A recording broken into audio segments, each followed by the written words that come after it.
खुलुमबाय स्टुडियो आं रबन बसुमतारी जिसे नं बावखुंग्रि बियाबनि नर्थ नाइगाव प्राइमारिनि सिङाव थानाय गुबुन गुबुन हानजानि सोद्रोमाफोरा इउ पिपल दोलोआव हाबफैदों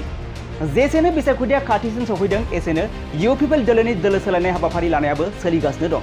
नंगौ बे समाव बिटिसिआव जानो गोनां बिसायख'थिनि गोख्रों बारहावाया सोलिगासिनो दं मोनफ्रोमबो राजखान्थि हानजानि दैदेनगिरिफ्रा गाव गावनि दोलोखौ देरहासार खालामनानै फिन सरकार दाफिननो थाखाय गोख्रोङै नाजागासिनो दं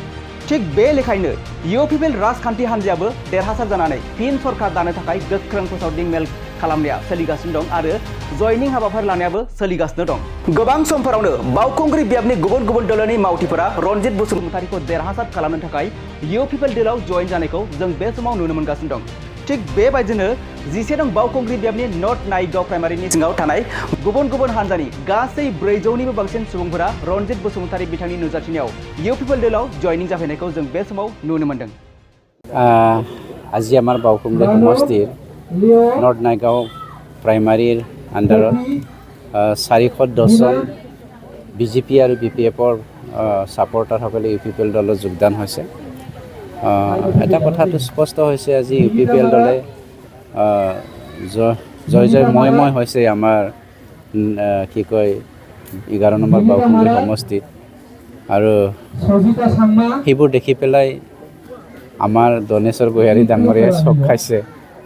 আজি যেতিয়া আমাৰ নমিনেশ্যন পেপাৰটো স্ক্ৰুটিনি হৈছিলে তাৰ স্ক্ৰুটিনি হোৱাৰ পাছত তেওঁলোকৰ মাজত এটা কথা আলোচনা হৈছে বোলে যে এইবাৰৰ পৰিৱেশটো অলপ বেলেগ হৈ গৈছে গতিকে খুব চিন্তনীয় কথা বুলি তেওঁলোকে বিপিএফে আলোচনা কৰিছে এই খবৰটো আমি পাই পেলাই বৰ সুখী হৈছোঁ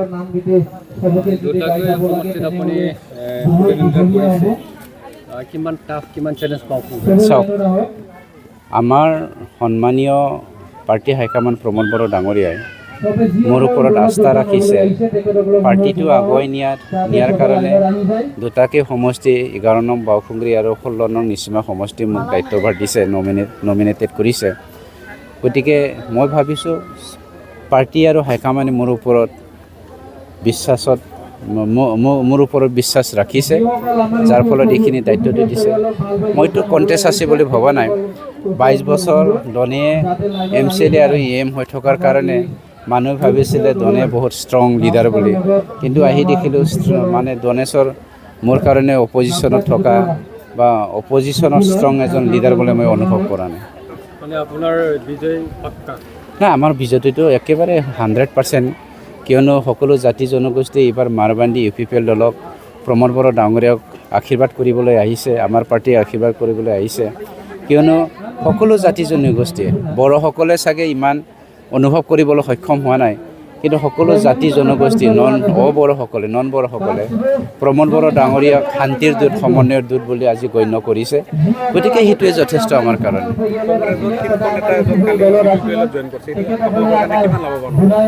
অকল কংগ্ৰেছ বুলি নহয় কেইদিনমানৰ পাছত আপুনি চাব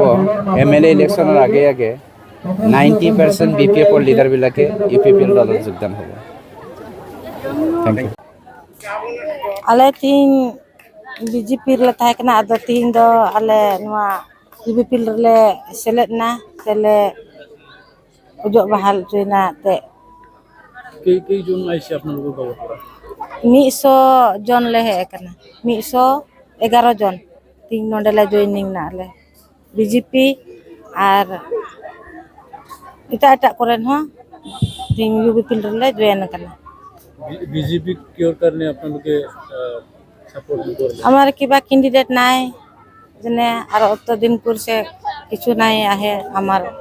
ওচৰত যেনে আহিছো আপুনি কোনটো গাঁৱৰ পৰা আহিছে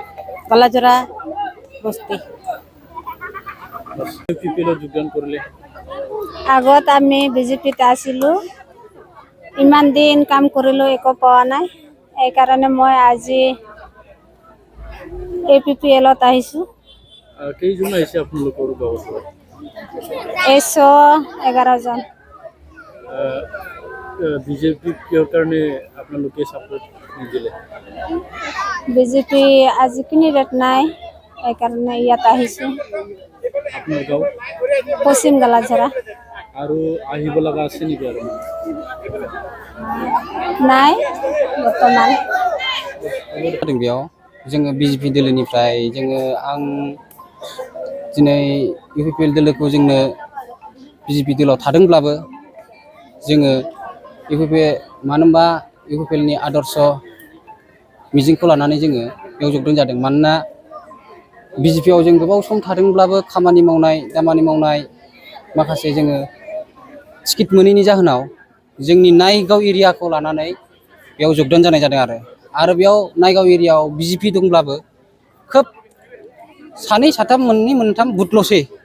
बिसोरबो जोंजों रायज्लायगासिनो आरो बिसोरबो फैजोबगोन। नोंथांनि मिथिनायाव मा गामिनिफ्राय फैदों दिनै? बेयावथ' ओरै